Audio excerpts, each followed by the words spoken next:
protesting in China against heavy-handed lockdowns and authoritarian measures. Obviously, everyone in China should be allowed to express themselves, should be allowed to share their perspectives, and indeed protest. Protesting in Canada against heavy-handed lockdowns and authoritarian measures. The federal government has invoked the Emergencies Act.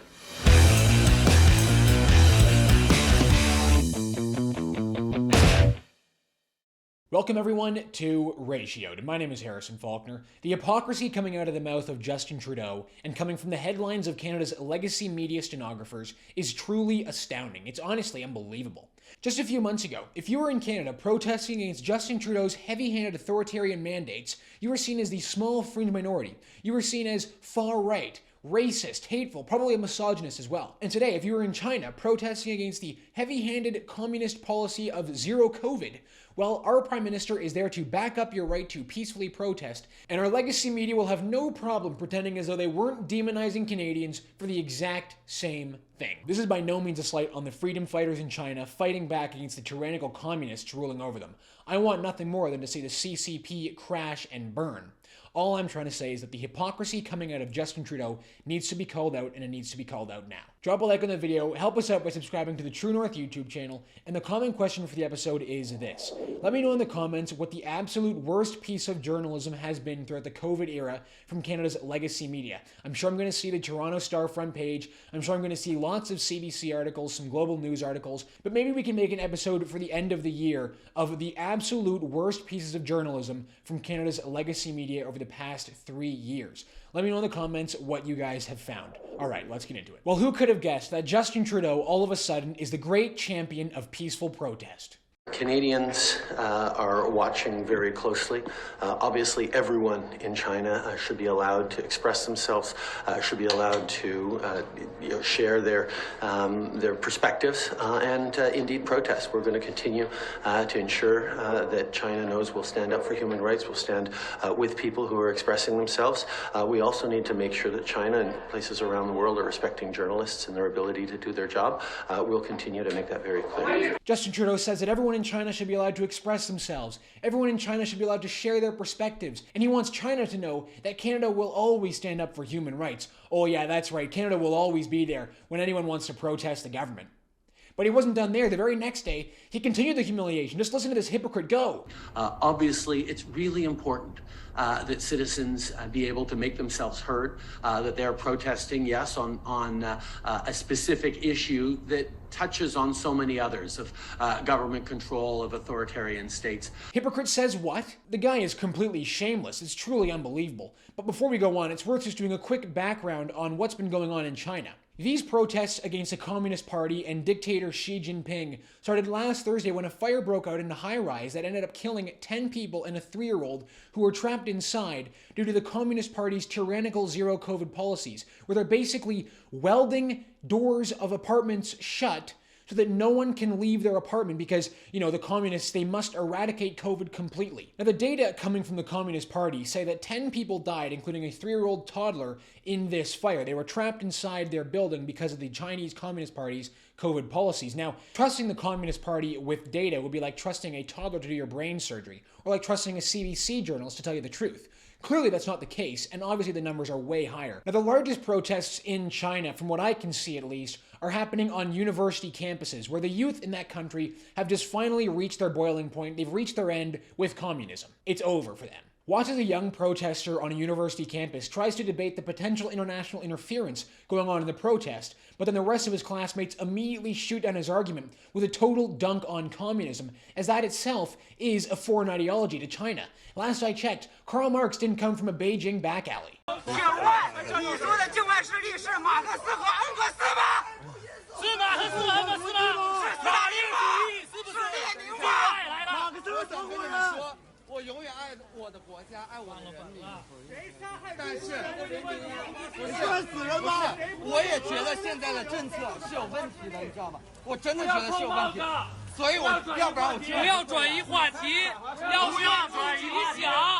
那你们继续。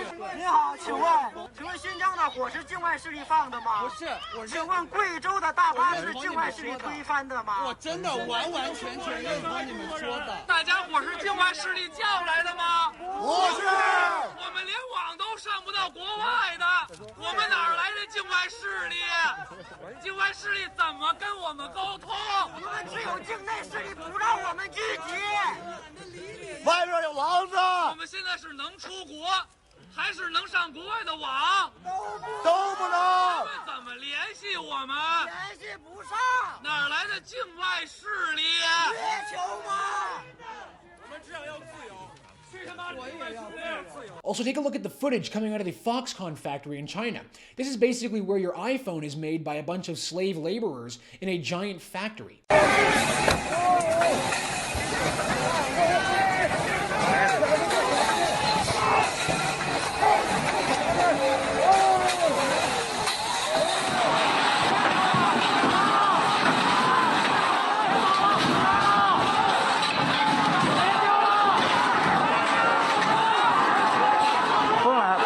Now, these workers were allegedly denied their bonus pay, and that on top of being the subjects of the tyrannical, communistic, zero-COVID policies instituted by the CCP, has completely pushed them over the edge. They're now just breaking cameras, throwing barricades and poles at these hazmat suit-wearing riot police. It's important to remember, the people in China are protesting for their freedom. They don't want to be the subject of tyrannical authoritarian COVID policies, whether it be zero COVID or whether it be vaccine mandates. The fundamental ideology of the protests is the same, whether it's in Canada or whether it's in China. So how can Justin Trudeau say that he supports the right for the Chinese people to protest peacefully? He supports their right to have their voices heard, when in Canada, he invoked the Emergencies Act, wartime-like measures, because truckers showed up who just wanted to do their job, who didn't want to have to live under a tyrannical vaccine mandate policy. If you joined the protests because you're tired of COVID, you now need to understand that you are breaking laws. The consequences are becoming more and more severe. You don't want to end up losing your license, end up with a criminal record, which will impact your job, your livelihood, even your ability to travel internationally, including to the U.S. We've heard your frustration with COVID, with the measures that are there to keep people safe. We've heard you. It's time to go home now. Last week, while testifying in front of the Emergencies Act Commission, Chrystia Freeland said that she would not negotiate with people who are holding the democracy hostage. You say, I am very resolute in ending this occupation of our democracy, but I will never support negotiating with those who held our democracy hostage. No good thing comes of that. Can you explain that comment? You will never sanction or never support negotiating with those who hold our democracy hostage. I think it's pretty self-explanatory. I don't think it's healthy for a democracy, for any democracy, for policy to be made, at gunpoint, if you will.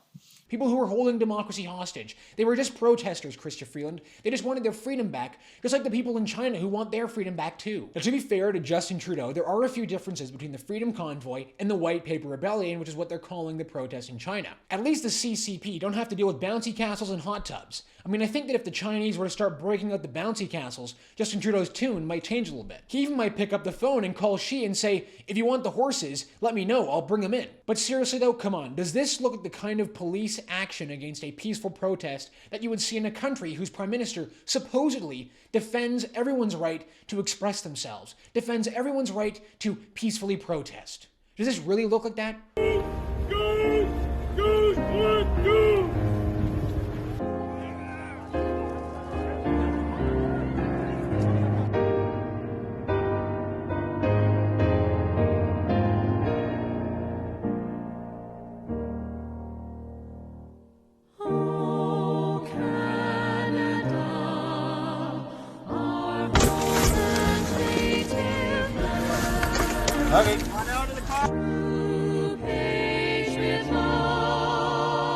But like I said at the beginning, the hypocrisy is not limited to Justin Trudeau. It's Canada's legacy media, who Justin Trudeau likes to shovel lots of cash to. The legacy media had no problem going along with the narrative that everyone who was supporting the Freedom Convoy was part of a small fringe minority. They were part of the far right. They were doing anything they could to demonize those who just wanted their freedoms back. They out and out refused to show any coverage of the freedom marches that took place in Toronto weekend after weekend for months. And then after the Freedom Convoy, how many headlines did we see of legacy media journalists telling all of us that the Canada flag became a symbol for hatred, that the Canada flag was now a racist hate symbol? I mean, just take a look at the comparison of the CBC articles. Filling in the blank. Why protesters in China are holding up white sheets of paper.